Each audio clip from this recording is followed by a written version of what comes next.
Vote की चोट। दुनिया के सबसे बड़े लोकतंत्र का सबसे बड़ा महोत्सव शुरू हो चुका है। नेताओं की जुबान बंद हो चुकी है, अब जनता के बोलने की बारी है। 16 अप्रैल को पहले चरण के चुनाव की वोटिंग है। इस फेज में 17 राज्यों की 124 सीटों पर वोट पड़ेंगे। वोटिंग का यह पहला दौर तमाम पार्टियों के लिए खासा अहम है, क्योंकि इसमें कई ऐसे राज्यों में चुनाव होंगे जहां जीत का झंडा गाड़े बिना दिल्ली की सत्ता पर कब्जा करना लगभग नामुमकिन है।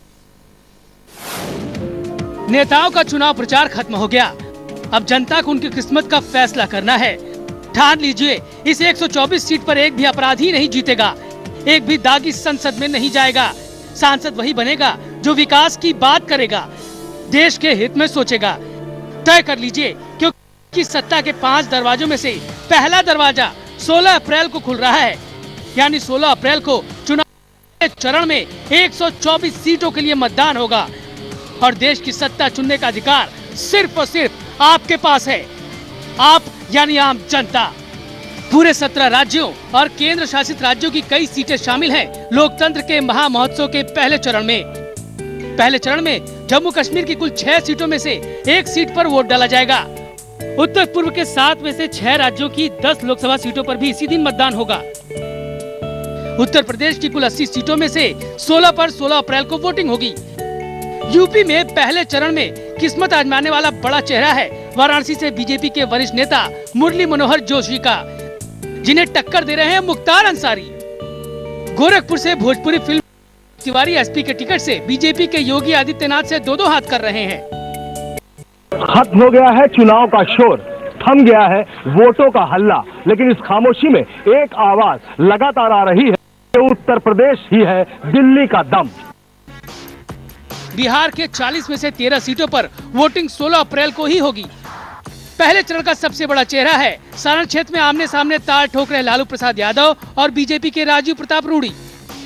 इसके अलावा सिवान से शहाबुद्दीन की पत्नी हिना शहाब भी आरजेडी के टिकट से मैदान में है।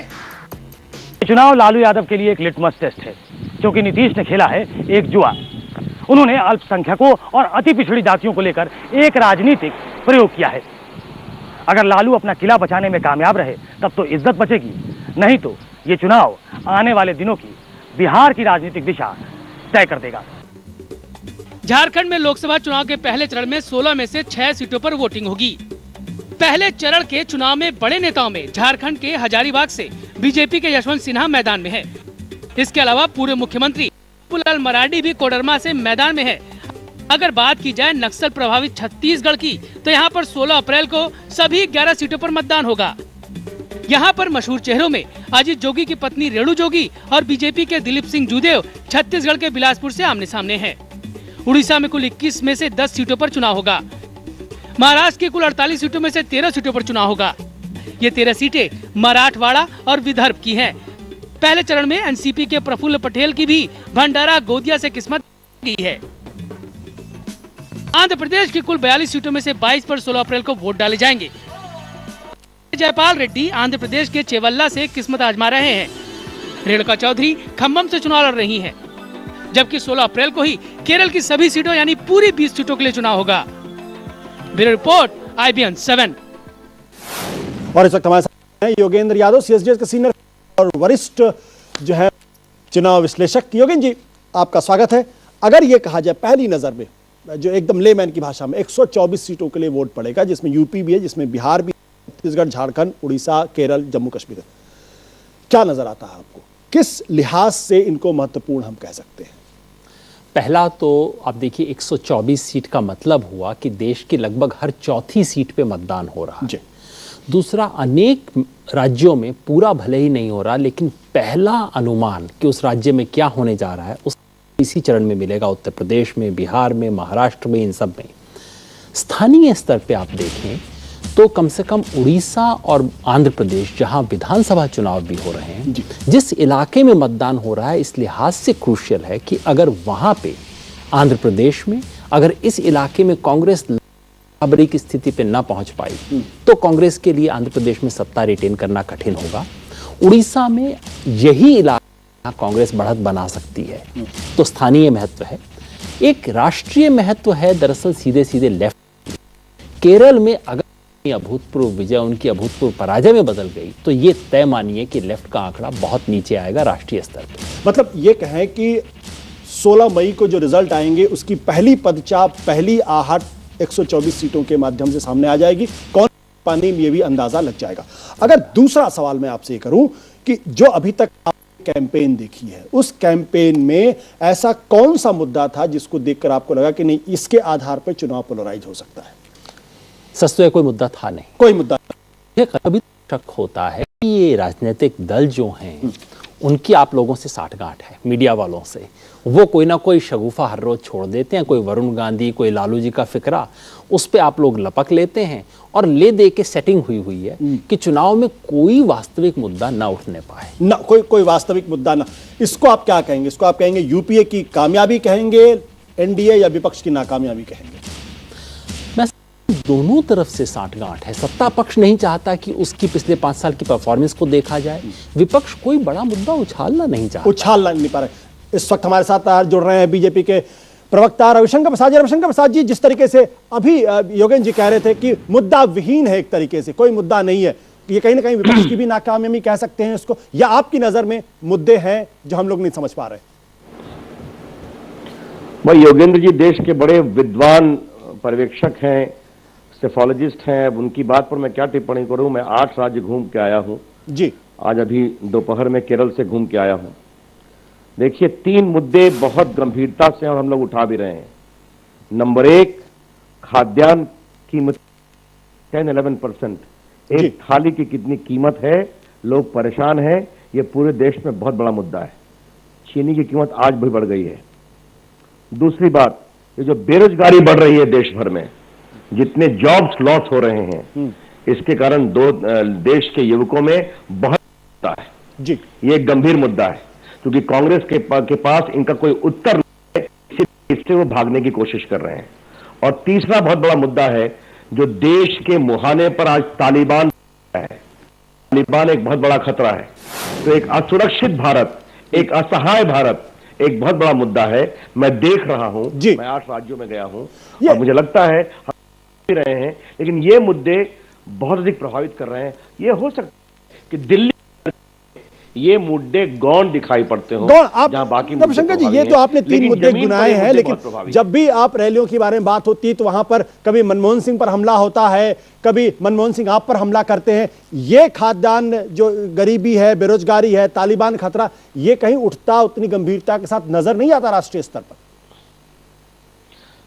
मैं आपसे इतना ही कहूंगा कि आप हमारी रैलियों में चलिए, जो हम लोग की बातचीत होती है। मैं आडवाणी जी के साथ 2 दिन उनकी रैलियों में गया हूं, रोज पत्रकार वहां जो बातचीत होती है उसकी बात देखिए जी। और आशुतोष जी, आप जानते हैं कि मैं एक जमीनी कार्यकर्ता भी हूं जी। मैं जमीन पर भी उतना ही काम करता हूं, गांव में भी जाता हूं, देखता हूं। तो ये मुद्दे गांव-गांव तक पहुंचे हुए हैं, लोग इससे पीड़ित हैं, लोग इससे परेशान हैं। रविशंकर जी, हमारे जो पॉलिटिकल एडिटर इस वक्त सुकेश रंजन हमारे साथ पटना के साथ जुड़ रहे हैं। सुकेश, आपने रविशंकर जी की बात सुनी, क्या आपको लगता है जमीनी स्तर पर ये तमाम मुद्दे राजनीतिक पार्टियां गर्मजोशी के साथ उठा रही हैं और उस पर जनता रिस्पॉन्ड भी कर रही है, या ऐसा नहीं है? नहीं, बिल्कुल ऐसा नहीं है आशुतोष, मुझे नहीं लगता। हर मंच से आडवाणी जी की बात जिसका जिक्र रविशंकर प्रसाद कर रहे थे, हर मंच से वो प्रधानमंत्री को चुनौती दे रहे हैं कि हमारे साथ टेलीविजन डिबेट कर ले।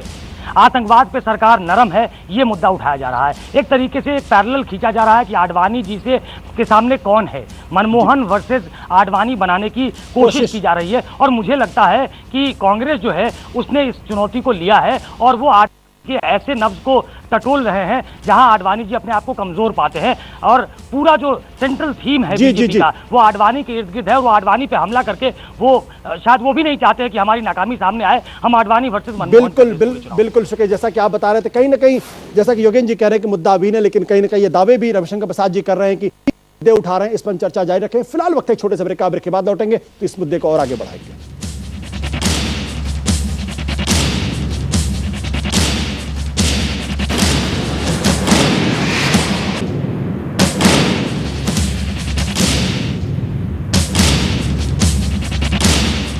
आप देख रहे हैं वोट की चोट और इस वक्त हमारे साथ जुड़ रहे हैं कांग्रेस के प्रवक्ता अभिषेक मनु सिंघवी। अभिषेक जी, ब्रेक के पहले जब हमने बातचीत की थी तो योगेंद्र जी ने कहा था कि मुद्दा विहीन है फिलहाल इस बात के चुनाव।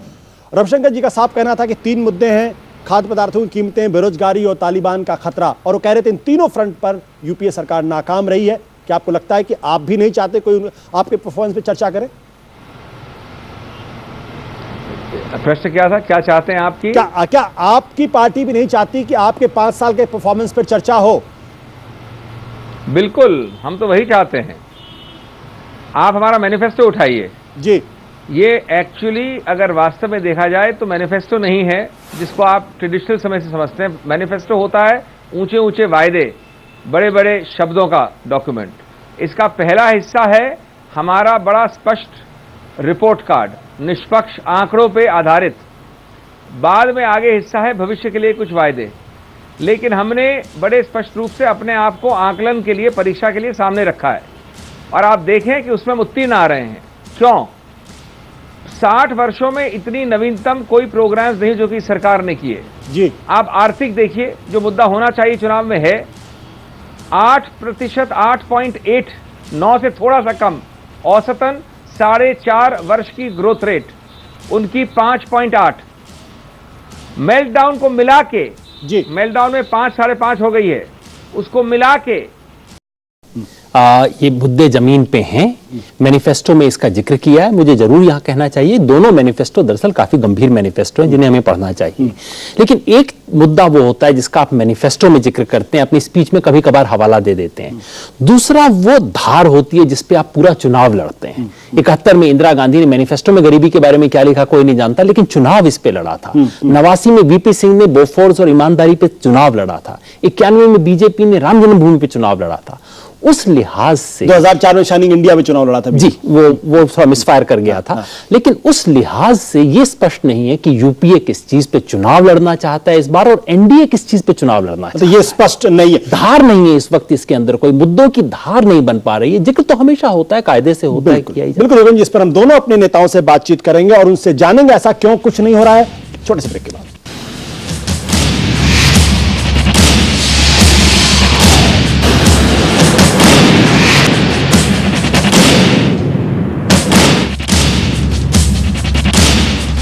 तारीख को 17 राज्यों की 124 सीटों पर वोट पड़ेंगे और इन 124 सीटों पर क्या स्थिति है, योगेंद्र जी जरा हमारे दर्शकों को जरा विस्तार से बताएं।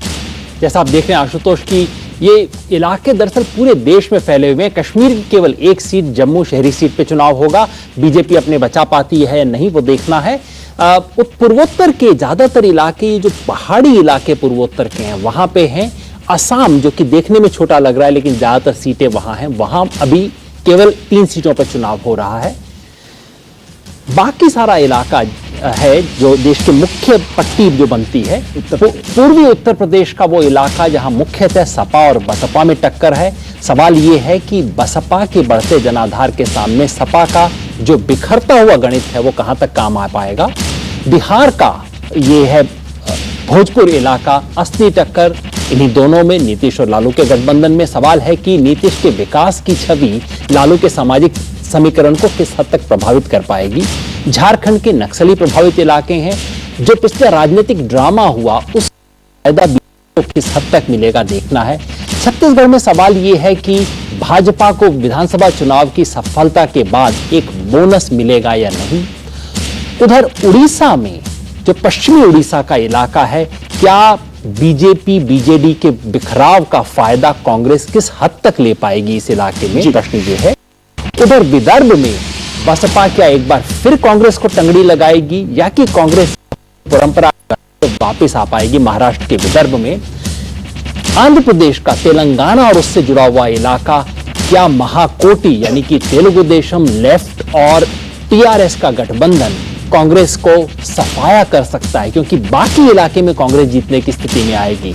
बच गया केवल केरला। इसके बाद पिछली बार की अभूतपूर्व सफलता क्या इस बार एक अभूतपूर्व विफलता में बदलेगी? क्योंकि हमारे दर्शकों जरा ये भी बताएंगे 2004 में इन जगहों पर क्या स्थिति थी यूपीए की, एनडीए की और दूसरी पार्टियों की।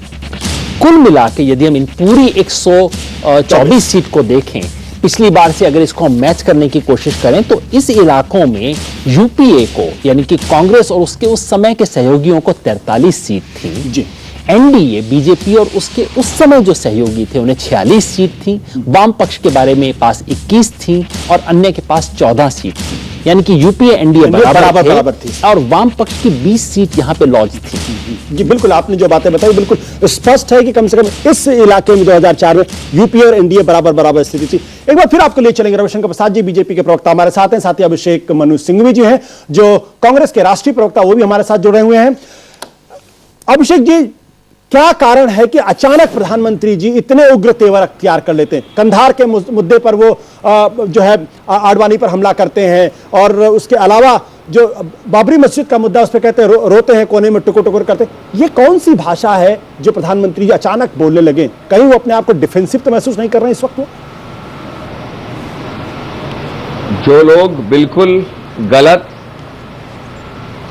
एक झूठे हमले का जवाब देते हैं उनको कम से कम हमलावर नहीं कहिए। एक अंग्रेजी में कहावत है, those who live in glass houses should not throw stones at others.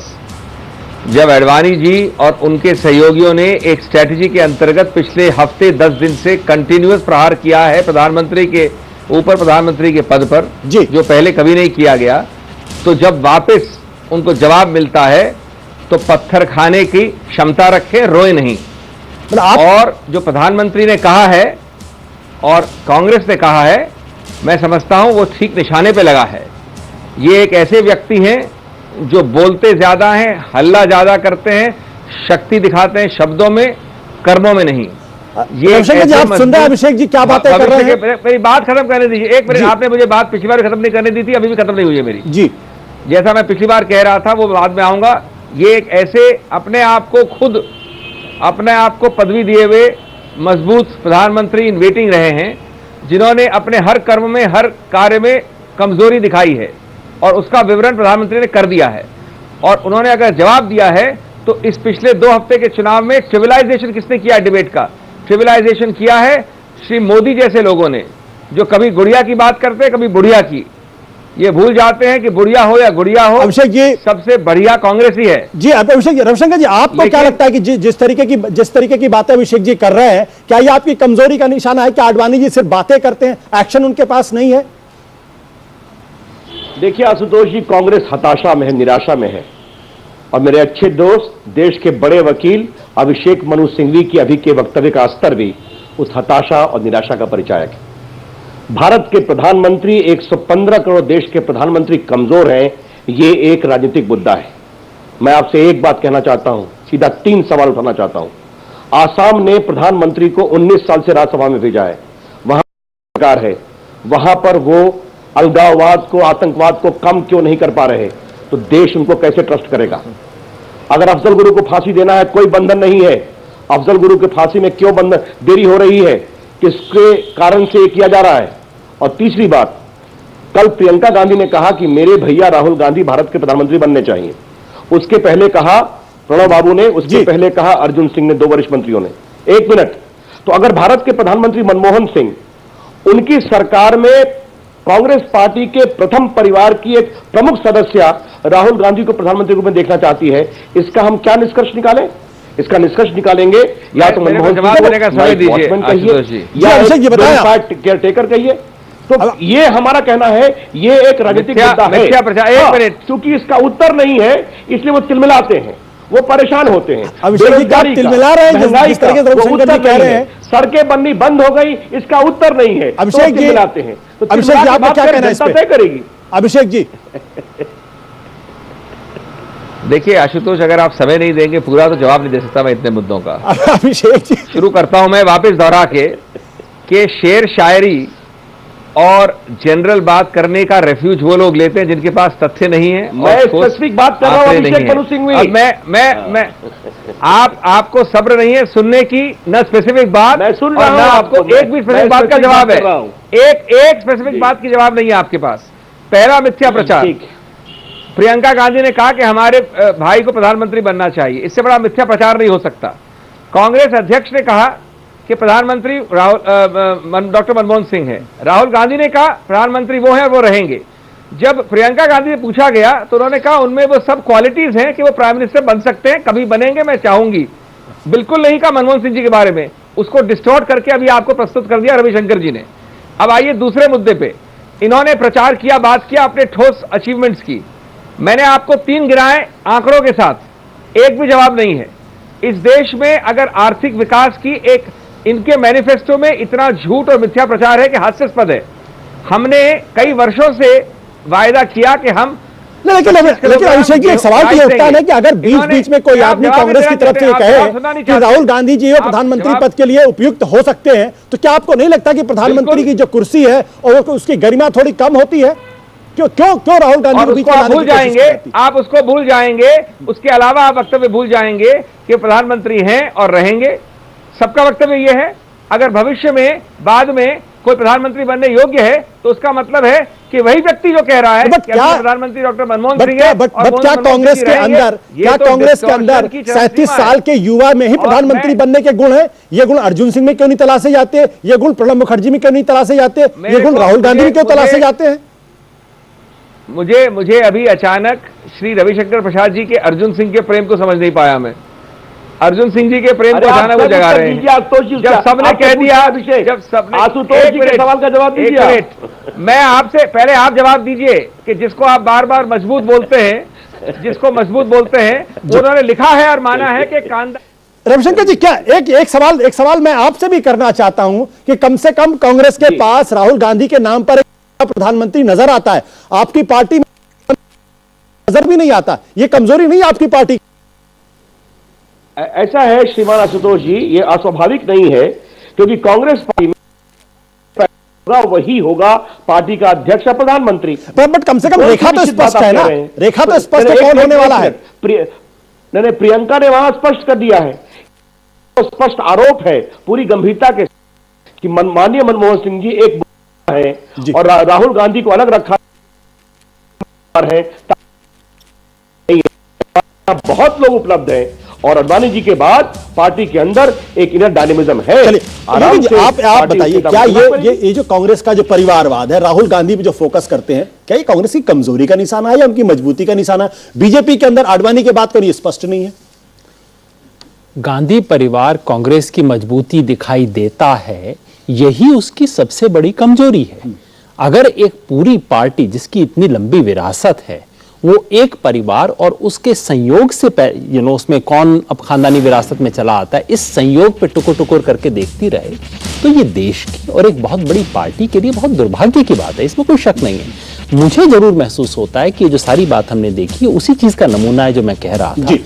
नेताओं के बारे में, उनके चरित्र के बारे में बहुत रस लेके हम बात करते हैं, क्योंकि इतने बड़े इलाके के जो मुद्दे हैं उनको हम चर्चा की धार में नहीं लाना चाहते। नहीं लाना चाहते। ये कहीं कहीं हमारे लोकतंत्र की भी कमजोरी और हमारे जो तमाम राजनीतिक नेता उनकी भी बड़ी कमजोरी। योगेंद्र जी और रविशंकर जी, अभिषेक जी, आपसे बातचीत जारी है। फिलहाल वक्त छोटे से ब्रेक का।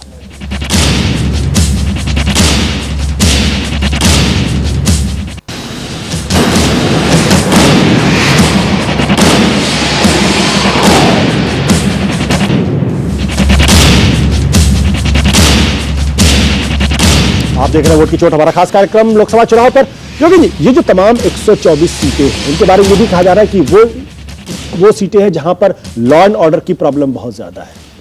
दरअसल अगर आप उसका नक्शा देखें आशुतोष, तो आपको लगेगा कि किसी सिक्योरिटी एक्सपर्ट ने बैठ के, किसी मतलब आईबी और पुलिस के ऑफिसर्स ने बैठ के नक्शा बनाया होगा। पहले दौर में जहां परसों मतदान होना है, चुन चुन के देश के वो इलाके रखे गए हैं जहां जिसे नक्सली हिंसा कहा जाता है, उसका बहुत प्रभाव रहा है, जहां लॉ एंड ऑर्डर की दिक्कत रही है। सामान्य लॉ एंड ऑर्डर नहीं, केवल नक्सली हिंसा, जिसको कई बार रेड कॉरिडोर बोला जाता है। रेड कॉरिडोर क्या है? मानी कि वो लाल पट्टी जो एक तरह से आंध्र प्रदेश के जो माओवादी संगठन है उनको सीधे नेपाल तक जोड़ती है। आप देखिए, इसमें आंध्र प्रदेश का एक हिस्सा हम देख रहे हैं, उससे जुड़ा हुआ महाराष्ट्र का विदर्भ का हिस्सा, पश्चिमी उड़ीसा का हिस्सा, पूरा का पूरा छत्तीसगढ़, उसको जोड़ता है झारखंड, और फिर बिहार और यूपी का जुड़ा हुआ है ये जो जिसे हम भोजपुर बोलते हैं, वो जाके नेपाल की तराई से जुड़ता है। क्या यहाँ वायलेंस की संभावना ज्यादा नजर आती है इस बार? चुनाव आयोग ने फैसला जाहिर है इसीलिए किया है कि जहां जहां किसी भी किस्म की लॉ एंड ऑर्डर की समस्या थी, और इसीलिए पूर्वोत्तर के भी सारे इलाके लिए गए हैं, ताकि पहले से समय लेके मिलिट्री फोर्सेस को बाहर रखा जा सके, किया जा सके।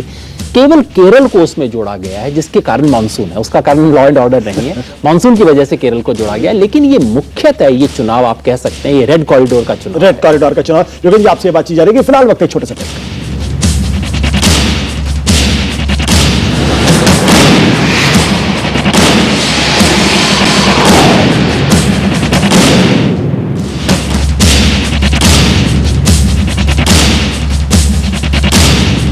वोट की चोट में हम आप होते हैं अंतिम पड़ाव पर। और योगेंद्र जी, अगर आपसे कहें कि इन 124 सीटों पर वो कौन से मुद्दे होंगे जिन पर वोट पड़ेंगे और जिनको जनता बहुत कायदे से परख कर वोट देगी? जनता को कायदे से परखने के लिए पहले एक विकल्प मिलना चाहिए। और जो जनता की सबसे बड़ी त्रासदी होती है कि चुनाव है लेकिन चुनने को विकल्प नहीं होते। इसलिए ये देश का इलाका, ये जो 124 की पट्टी जा रही है, इसमें से अधिकांश इलाके देश के सबसे गरीब, सबसे पिछड़े और सबसे शोषित इलाके हैं। लेकिन चूंकि विकल्प नहीं है, इसलिए गरीबी का मुद्दा, विकास का मुद्दा सीधे सीधे मुद्दा बन नहीं पाता। ये 2-3 अलग शक्ल लेता है। पहली शक्ल लेता है क्षेत्रीय आकांक्षा की, जो इस बार बहुत महत्वपूर्ण है। तेलंगाना का मुद्दा है, विदर्भ में क्षेत्रीय आकांक्षा का मुद्दा थोड़ा दब गया है, लेकिन उड़ीसा में कौशल प्रदेश जिसको बताया जा रहा है, वहां ये मुद्दा उभर रहा है। पहला मुद्दा क्षेत्रीय आकांक्षा का।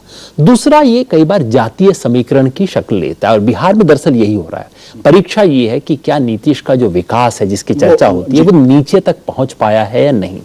इस तरह की शक्ल लेके विकास के सवाल या पिछड़ेपन के सवाल सामने आएंगे, क्योंकि सीधे सीधे लोगों के पास विकल्प नहीं है। और जैसा हमने देखा, पार्टियां खुद इस पे चर्चा करने में दिलचस्पी नहीं रखती। मतलब बिल्कुल दिलचस्पी नहीं रहती, जैसा कि आपने देखा थोड़ी देर पहले जो योगेंद्र जी बात कह रहे थे। योगेंद्र जी, बहुत बहुत शुक्रिया हमसे बातचीत करने के लिए। साथ ही रविशंकर प्रसाद और अभिषेक मनु सिंह, आपका भी बहुत बहुत शुक्रिया हमसे बातचीत करने के लिए।